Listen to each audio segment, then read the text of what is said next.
পশ্চিমবঙ্গের নির্বাচনের ফলাফল দেখলাম। আমরা দেখছি যে বিগত সময়ে যারা পশ্চিমবঙ্গের সরকারে ছিলেন তাদের সাথে খুব সুসম্পর্ক না থাকলেও তারা বাংলাদেশকে নিয়ে খুব যে ধরনের বাজে মন্তব্য এখন আমরা বর্তমানে জানাচ্ছেন তাদের থেকে পাচ্ছি সেরকমটা ছিল না। এবং আমরা এটাও শঙ্কা প্রকাশ করছি যে যে উগ্রপন্থীরা সেখানে ক্ষমতায় আসছে, আগামীতে আমাদের সম্পর্ক কেমন হবে কিংবা পরিস্থিতি কিরকম হবে এটা নিয়ে এক ধরনের শঙ্কা আছে। বিএনপির অনেক বড় বড় নেতাদের সন্তানরা মাঝে মধ্যে আমাদের সাথে যোগাযোগ করেন, ইভেন স্থায়ী কমিটির সদস্যদের সন্তানরাও যোগাযোগ করেন যে তাদের বিএনপির রাজনীতি পছন্দ হচ্ছে না। আপনারা হয়তো তাদের কাউকেও এনসিপিতে ভবিষ্যতে দেখতে পারেন। আরো অনেকেই যুক্ত হবে, আপনারা আরো দেখতে পাবেন, অনেকেই নতুন করে যাবেন আমাদের বাড়িতে, চলমান থাকবে। আজকে আমাদের সাথে যুক্ত হয়েছেন ওয়ারিয়র্স অফ জুলাইয়ের কেন্দ্রীয় নেতৃবৃন্দ, জুলাই গণঅভ্যুত্থানে আহত হয়েছিলেন, যারা সর্বোচ্চ আত্মত্যাগ করেছিলেন এই জুলাই গণঅভ্যুত্থানকে সফল করার জন্য এবং ফ্যাসিবাদ থেকে এই দেশকে মুক্ত করার জন্য। তারা আবারও বাংলাদেশকে একটি নতুন বাংলাদেশ বিনির্মাণের জন্য, গণভোটের রায় বাস্তবায়নের জন্য এত আত্মত্যাগের পরেও তারা এখনো রাজপথে আমাদের সাথে সক্রিয় থাকতে চান। তারা দেশের মানুষের জন্য কাজ করে যেতে চান, এটা আমাদেরকে সবসময় প্রেরণা দিবে। আমাদের সাথে আজকে যুক্ত হয়েছেন তুরস্কের একটি বিশ্ববিদ্যালয়ের প্রফেসর ডক্টর মোহাম্মদ নাদিমুর রহমান, তিনি দেশের বাইরে থেকেই যুক্ত হচ্ছেন। আমাদের সাথে আজকে যুক্ত হচ্ছেন অধ্যাপক এমএএইচ আরিফ স্যার, তিনি একজন বীর মুক্তিযোদ্ধা এবং অনেকগুলো শিক্ষা প্রতিষ্ঠানের পৃষ্ঠপোষক গাজীপুরে। সিনিয়রদের অংশগ্রহণের মধ্যে দিয়ে তাদের অভিজ্ঞতাকে কাজে লাগিয়ে যাবেন আমি পার্টি এগিয়ে যেতে চাই। আমাদের সাথে আজকে যুক্ত হচ্ছেন ঐতিহাসিক ফরাজি আন্দোলনের নেতা হাজী শরীয়তুল্লাহ উত্তরসূরি আব্দুল্লাহ মোহাম্মদ হুসাইন ভাই, জাতীয় নাগরিক পার্টি এই অঞ্চলের দীর্ঘ সময়ের যে মুক্তির লড়াইয়ের যারা নেতৃত্বে ছিলেন তাদেরকে আবার একসাথে করছে নতুন বাংলাদেশ বিনির্মাণের জন্য। আপনারা জানেন আমাদের বর্তমান সময়ের যে চ্যালেঞ্জগুলো, এই চ্যালেঞ্জগুলো মোকাবেলার জন্য বাংলাদেশের বিভিন্ন পর্যায়ের মানুষ, বিভিন্ন পর্যায়ের রাজনীতি সচেতন ব্যক্তিবৃন্দ জাতীয় নাগরিক পার্টিতে যোগ দিচ্ছেন। এর মূল কারণ হচ্ছে গণভোটের রায় বাস্তবায়ন এবং একটি নতুন বাংলাদেশ বিনির্মাণ।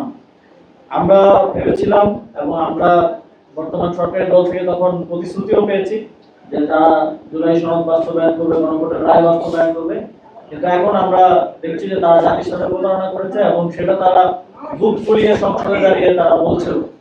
এটা জাতি হিসেবে আমাদের জন্য অত্যন্ত লজ্জাজনক।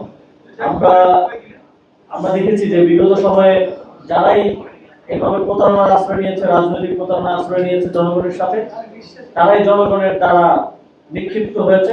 তারা এই দেশে বেশি দিন টিকতে পারেনি। বাংলাদেশের জনগণ সঠিক সিদ্ধান্ত সবসময় নিবে, সামনের দিনেও নিবে। তবে আপনাদের এই ভুল রাজনীতির ফলে তরুণ প্রজন্ম, ইভেন আপনাদের সন্তানরাও আপনাদের এই রাজনীতিকে সাবস্ক্রাইব করতে পারছে না। বিএনপির অনেক বড় বড় নেতাদের সন্তানরা মাঝে মধ্যে আমাদের সাথে যোগাযোগ করেন, ইভেন স্থায়ী কমিটির সদস্যদের সন্তানরাও যোগাযোগ করেন যে তাদের বিএনপির এই রাজনীতি পছন্দ হচ্ছে না। আপনারা হয়তো তাদের কাউকেও এনসিপিতে ভবিষ্যতে দেখতে পারেন। তো আপনাদেরকে পুরো তরুণ প্রজন্ম, এমনকি আপনাদের ঘরের সন্তানরাও আজকে প্রত্যাখ্যান করছে আপনাদের ভুল রাজনীতির ফলে। এবং বাংলাদেশে এটাই প্রমাণ করে যে বাংলাদেশে একটা নতুন বাংলাদেশ, যে বাংলাদেশের জন্য এত মানুষ জীবন দিয়েছে, এত আমাদের সহযোদ্ধারা আহত হয়েছে, এটা শুধু সময়ের ব্যাপার মাত্র সেই নতুন বাংলাদেশ বিনির্মাণ। এবং সেই সময়টা খুব বেশি দূরে না, ইনশাল্লাহ সেটা বাস্তবায়ন হবে। এবং আমরা আরেকটি সমসাময়িক বিষয়, আমরা পশ্চিমবঙ্গের নির্বাচনের ফলাফল দেখলাম। আমরা দেখছি যে বিগত সময়ে যারা পশ্চিমবঙ্গের সরকারে ছিলেন তাদের সাথে খুব সুসম্পর্ক না থাকলেও তারা বাংলাদেশকে নিয়ে খুব যে ধরনের বাজে মন্তব্য এখন আমরা বর্তমানে জানাচ্ছেন তাদের থেকে পাচ্ছি সেরকমটা ছিল না।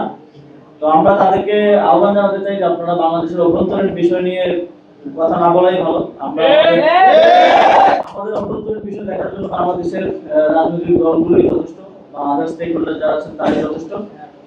এবং আমরা এটাও শঙ্কা প্রকাশ করছি যে যে উগ্রপন্থীরা সেখানে ক্ষমতায় আসছে, আগামীতে আমাদের সম্পর্ক কেমন হবে কিংবা পরিস্থিতি কিরকম হবে এটা নিয়ে এক ধরনের শঙ্কা আছে।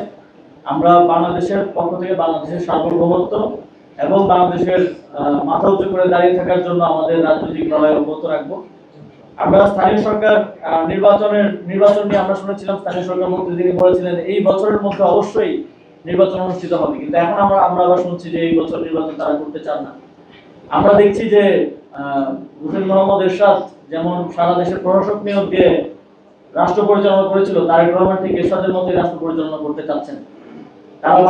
তারা গণতন্ত্রকেই তাদের একমাত্র রাজনীতির হিসেবে ব্যবহার করেছেন বিগত 17-18 বছর, কিন্তু নির্বাচিত হওয়ার পরপরই তারা গণতন্ত্র ভুলে গেছেন।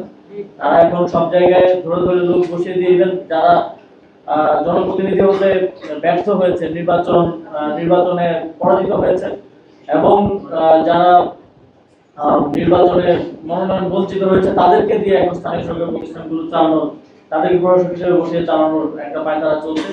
আমরা আহ্বান জানাবো সরকারকে যে আপনারা দ্রুত নির্বাচনের মাধ্যমে আবারও স্থানীয় সরকারের যে অচল অবস্থা আছে সেটা ভেঙে জনগণের যে সেবার যে কাজ সেটা অব্যাহত রাখার জন্য স্থানীয় সরকার নির্বাচন আয়োজন করুন, এবং এরশাদের মতো দেশ চালালে এরশাদের মতো পরিণতি ভোগ করতে হতে পারে, সেটাও মাথায় রাখবেন।